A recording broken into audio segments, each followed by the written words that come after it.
Right. Okay. Okay. Right. So have a look through that list now. Just tick through that, make sure you're happy. As I said, it may prompt you for questions. Oh, the other thing I didn't mention, obviously that drain, which is the drain down for your boiler, it is very important you drain down for winter. Okay. So opening that up so it's pointing upwards. Yeah. Yeah. Open all the taps to centre.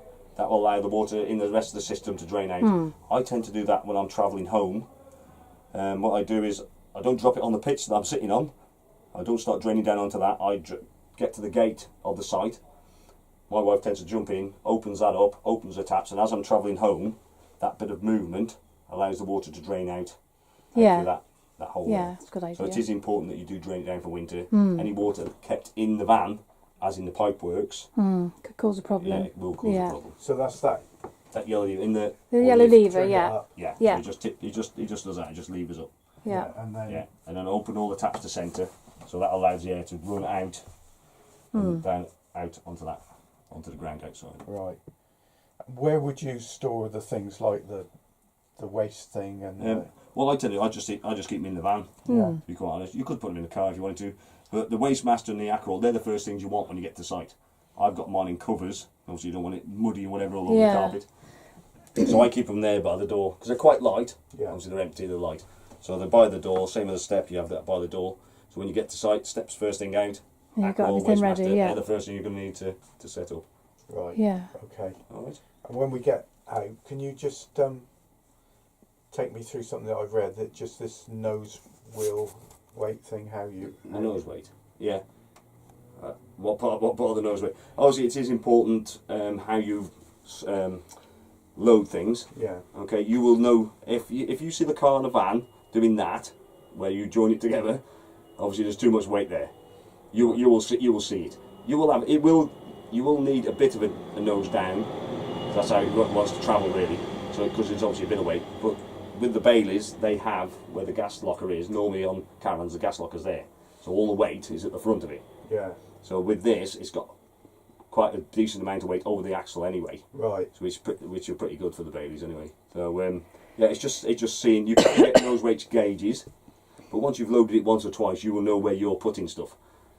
So unless you start putting more stuff in, but, you'll have a good gauge to where you are going to load it. You'll notice when you put the caravan on the back of the car and it's doing that, you may see some on the road sometime. You think that doesn't look good, but if it's just dipping a little bit, that's good.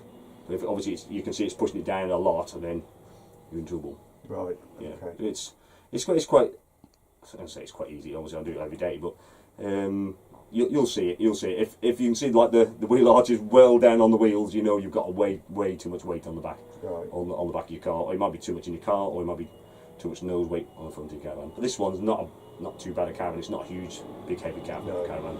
So with this Honda CR-V, you should be no problem. And I haven't had a look, but just looking at it, the tyres reasonably good on this, or yeah, it should be. What you'll find with tyres is one, they don't wear down because they hardly move, to be quite honest. What they say is you should be changing them after around about 5 years from manufacture. So if this was anywhere near 5 years from manufacture, which I'm not sure, trying to think how old this one might be. 2013, I think it was. Yeah. It may have had new tyres on.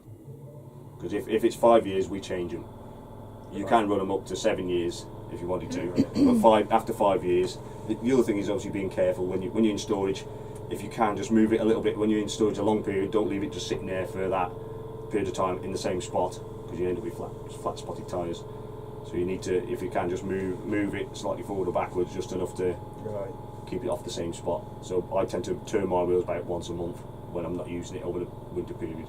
Right. Alright. And the jockey wheel are quite worn.